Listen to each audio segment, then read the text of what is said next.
Derpy was known to not have the best sense of direction, but she always found her way to the destination in time. Unfortunately, a thunderstorm had formed on her way to deliver an urgent package to a distant town near the Griffin Kingdom's border. With no chance of finding her way through the heavy rain and a great chance of being hit by lightning, she dove downwards towards the nearest feature she could see. The side of the steep mountain flashed with each lightning bolt, the water pouring down the rocky surface face towards the ground. Thunder echoed loudly with the lack of trees nearby. Derpy continued her descent as she spotted what could be the opening to a cave, or at least an outcropping of rock to take shelter under. She landed on her feet and fell to her knee from the force of the impact, her hand bracing herself as she landed in the mud. Derpy's uniform was worse for wear, but she had survived, even if it meant having to pay the dry cleaners a fortune. Her large wings folded inward until they were tucked neatly behind her back. The heavy burlap sack containing a few letters and a package was soaking wet.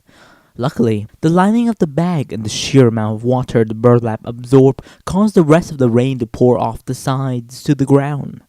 The bag did weigh a good 20 pounds soaking wet, and Derpy was eager to get inside and rest. She waited for her eyes to adjust before heading into the cave, the dirt floor quickly turning to rock. There were some stalagmites on the floor and a faint rush of wind heading out of the cave. Derpy reached into her mailbag and found the small flashlight she carried in case of situations like this, though being lost in a cave was a first for her. Once the light came on, she saw that the cave continued at least 50 feet to a split pair of paths.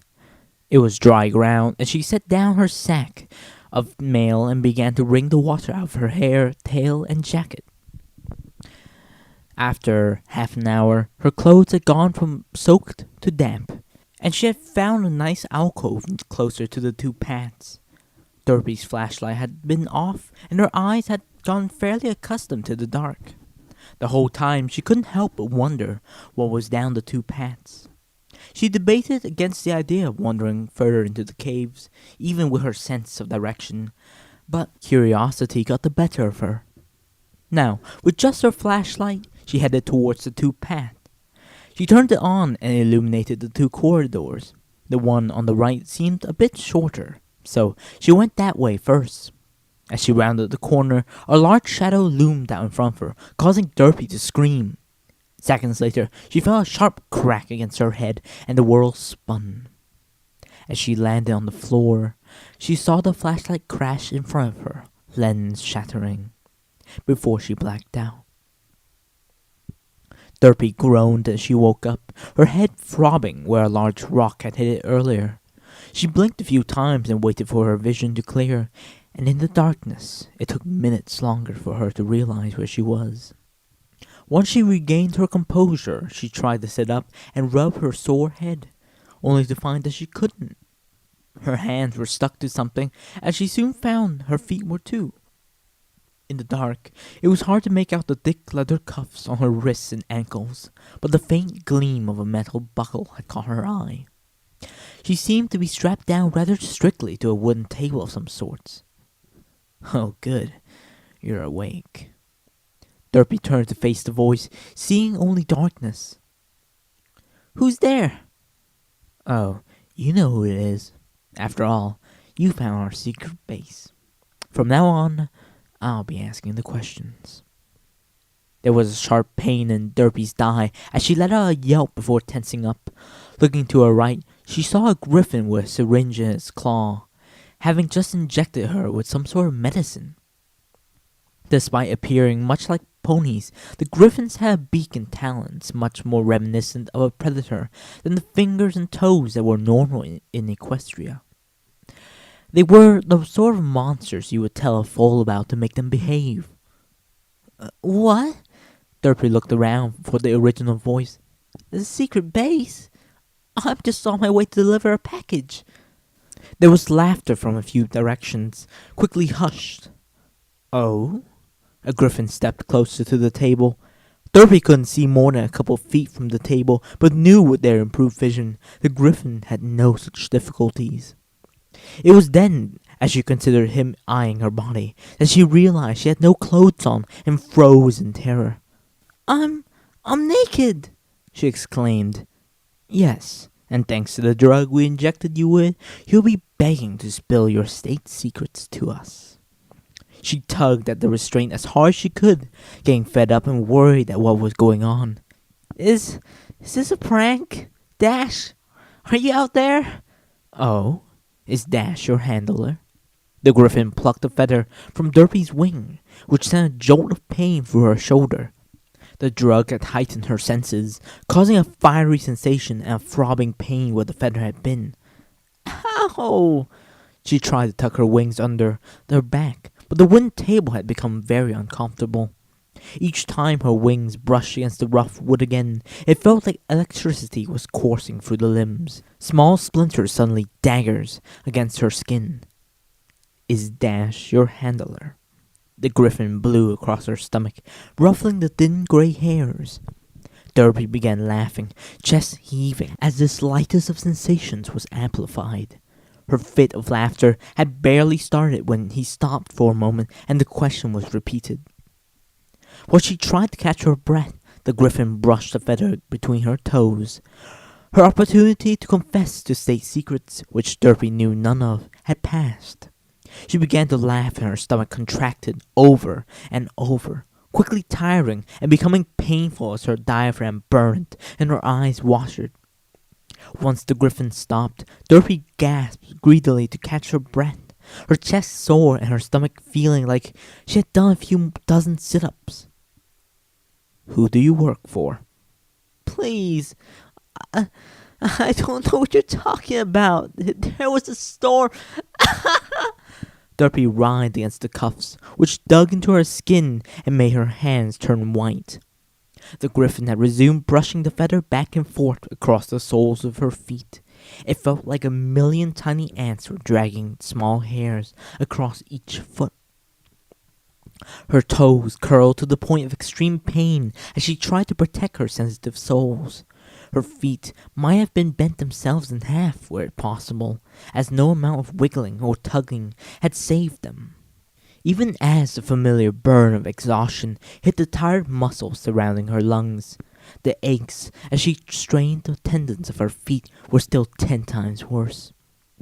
This time, the griffin didn't stop until Derpy's cheeks were flush red as she was on the verge of passing out. If I have to ask again, I may trade this feather for a knife. Who are you working for? How did you find us? Please, please, Derpy panted, watching her breaths rise and fall as she tried to slow down her breathing.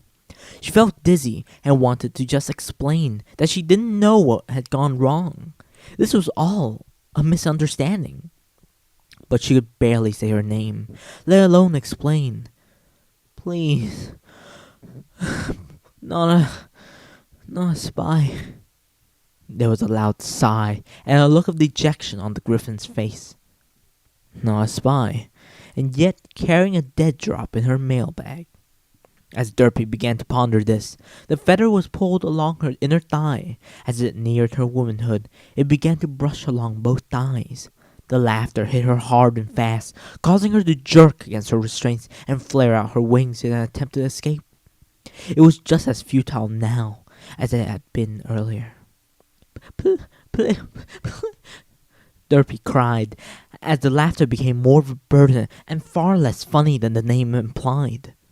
She could feel muscles in her ribs and shoulders she didn't know existed. Each and every one of them was the same, a fiery, exhausted pain, begging her to stop. Her diaphragm was so sore that the burning continued long after the griffin paused to ask another question. By now, what little oxygen she was getting was being sent to her vital organs, leaving her muscles to make do without. The griffin knew the effect his treatment was having on her. He had broken many spies with this before. As the acid built in her muscles, it would get harder and harder to breathe, and the spy would break. There came a point when selling out one's own mother was preferable to being tickled again. Where were we? I believe you were going to tell me who sent you? Or Are you enjoying this too much? He held the feather over her breast, taunting her. Derpy's eyes went wide as she focused on it, barely an inch above one of her nipples. This was the first time she had felt like she could catch her breath and didn't want it to start all over. She didn't know what he wanted her to say, so she continued to try to tell the truth. But please, I got lost delivering mail, I swear.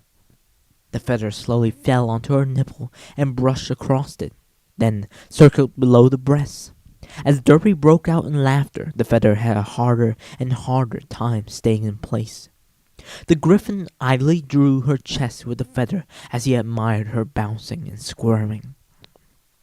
She was a rather lean Pegasi with no real body fat to speak of.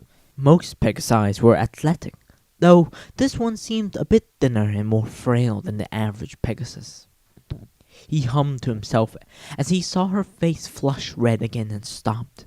After a pause of only a few seconds, he brushed the feather across her armpit as a warning, causing another minute of laughter before Derpy could calm down.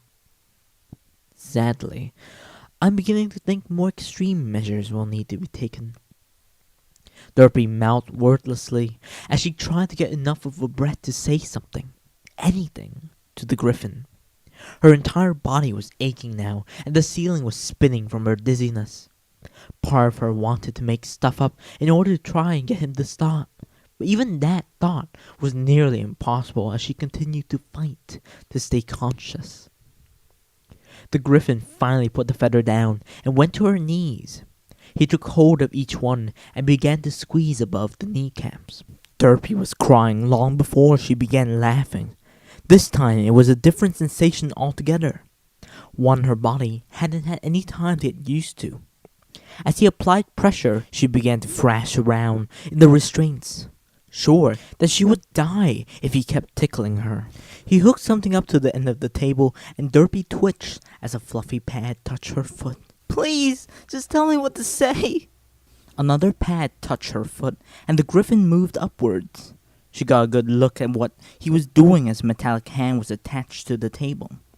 At the end was a spinning wheel made of feathers and fluff. He lowered it until it was in her armpit, then went to the other side to place another. I was just delivering mail. You've got the wrong mare, please. By now, pads, feathers, and small metallic fingers had been attached all around the table. It was more of a machine than a table at this point, and Derpy continued to twitch as her most vulnerable parts were gently touched. Say something, Derpy shouted.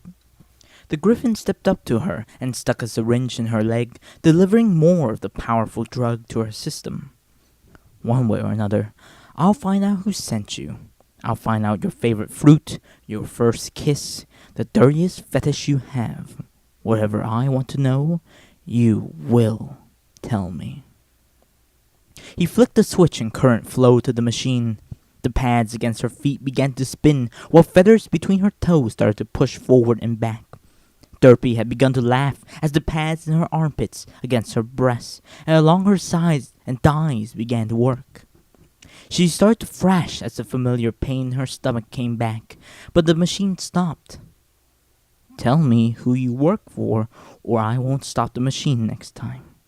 He walked down to her feet, producing a small riding crop. You've been given more of the drug, and you really don't want the machine running when it kicks in. The riding crop made a faint whistling sound as it swung towards her foot. Derpy cried out in pain as the ladder hit her heel, sending a burning pain up her leg. It felt like she had stepped in molten metal where the crop had hit. She had doubled the dose of the drug in her system than was safe. Derpy looked at him, pleading for mercy with her eyes. Her cheeks were stained from the many tears, and her face still bright red. Her hands and feet were pale, and the cuffs continued biting into him. I don't... She never finished that sentence, since that was all he needed to hear. Clearly, this spy had received training on resisting interrogation. Very well, then. He put down the crop and turned the machine back on. Up and down the table the machine sprung to life, beginning to torment every inch of exposed flesh. Derpy fought to break loose of the bindings and resist the laughter. She tried holding her breath, but that just made her feel more lightheaded. In a few moments, her eyes were so watery she couldn't see. All of her senses, except touch, were drowned out by the assault of the machine. She didn't stand a chance. Her body was aching so much that she barely convulsed, as she laughed so hard she couldn't breathe. No matter how much she tried to expand her lungs, the laughter just kept collapsing them. The world began to spin more quickly, and her vision, what little she had, faded. What felt like thousands of feathers were being drawn up and down her exposed flesh, and it was only unconsciousness that gave her a reprieve from the torture. Derpy felt cold as she woke up, realizing after a few moments that her eyes were already open. The cave was so dark in this area that she had no vision at all. She tried to move but couldn't, which came as a little surprise. Her stomach was still sore, and she began to have flashbacks of being tortured by a griffin. As she tried to move her arms and legs, she heard metal clinking together. She felt the metal wrapped around her skin and wings, but couldn't get a good view of it. Finally, a guard came by carrying a small lantern. It cast just enough light to see the chains shining. Derpy looked down and saw chains looped several times around each wrist and ankle. She had been pulled spread eagle on the floor of a small alcove in the cave. There were some bolts in the walls and some crushed rocks beneath them. They had likely just been installed, turning this into a makeshift cell for her. Around her chest, just under her breast, were 4 rows of chains. They were tight, to the point she couldn't breathe deeply. They also pinned her wings down tightly, likely damaging most of the feathers. Even if she did escape, it's unlikely she'll be flying for a while. Well, what have we here? A beautiful, naive little spy, laid out for me like a little gift. The griffin said. This one had a darker brown to his feathers than the one who had been torturing her. Please, help me, I'm not a spy. I don't know what went wrong, I just wanted shelter from the storm. He chuckled and set the lantern down. Well now, that's exactly what a spy would say, isn't it? I'm not! Shh. It's okay. He brushed the talon down her cheek. There was a clinking sound as he dragged the length of chain across the floor. Now then, I'm going to perform my own interrogation. If you're a good birdie, I may even let you enjoy it. The griffin stepped over her and knelt down on her chest. She looked up at him and noticed a hand at his thighs, stroking his swelling member. As it poked out past his feathers and fur of his groin, she could see small bristles all over it. Her first instinct was to scream for help. The griffin took the chain he had grabbed moments earlier in both hands and forced it across her mouth and down to the ground. Derpy choked as the chain gagged her and shook her head. A moment later, there was a faint click as he snapped the lock closed, connecting the chain and forming a permanent gag for the Pegasi. Much better. He smiled and grabbed her breast with his talons, squeezing until the tip drew blood.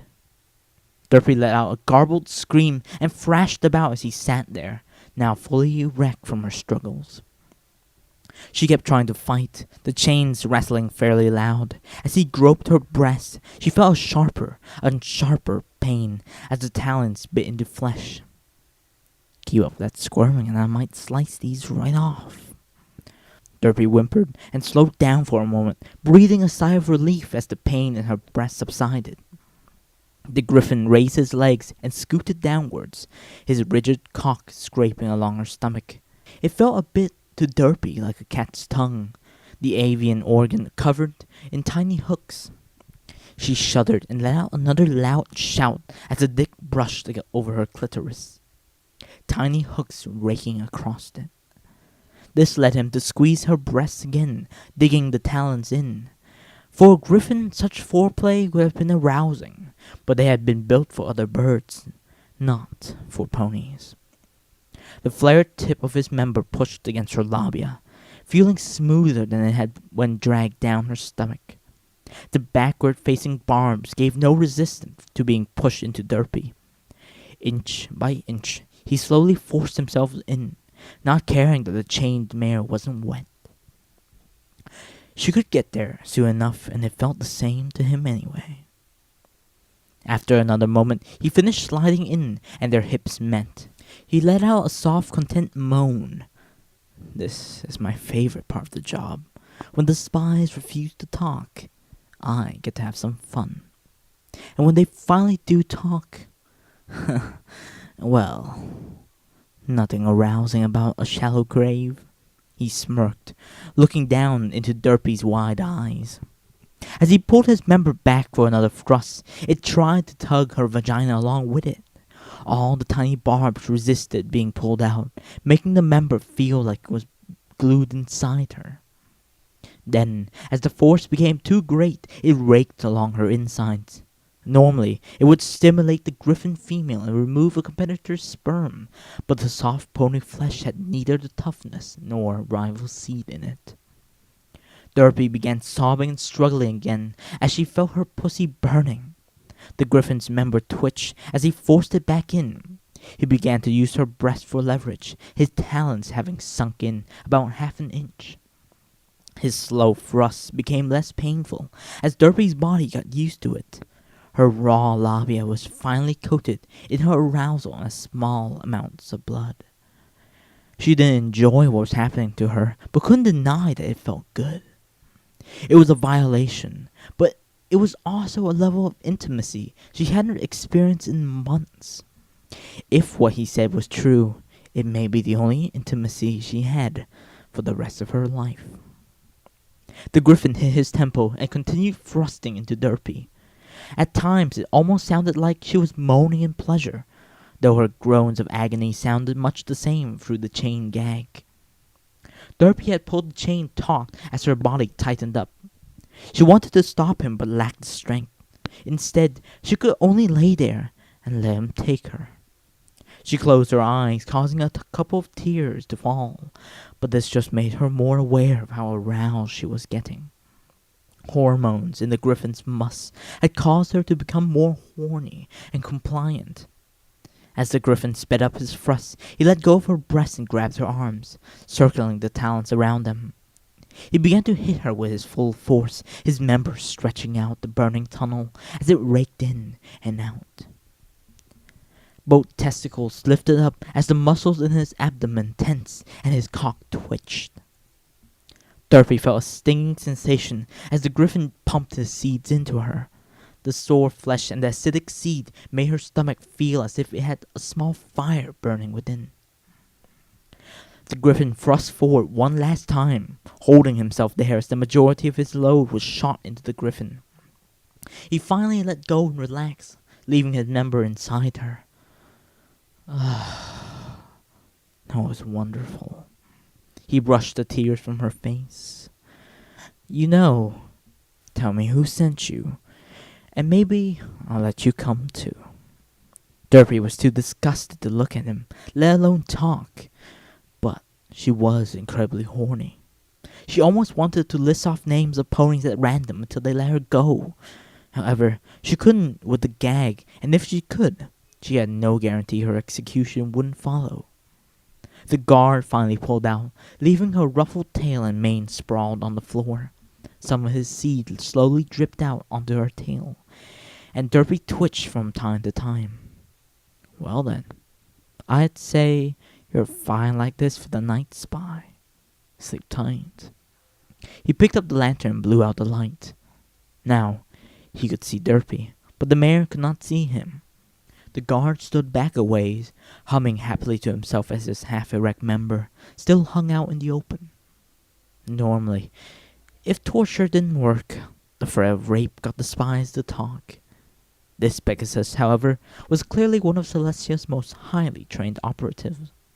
She hadn't said a word of useful information during torture and acted genuinely surprised when he claimed her. It didn't matter to the guard, though. The longer she resisted, the longer she would be alive. And so long as she was alive, he would be sent to check on her several times a day, and was free to use her like the useless slab of pony meat she was.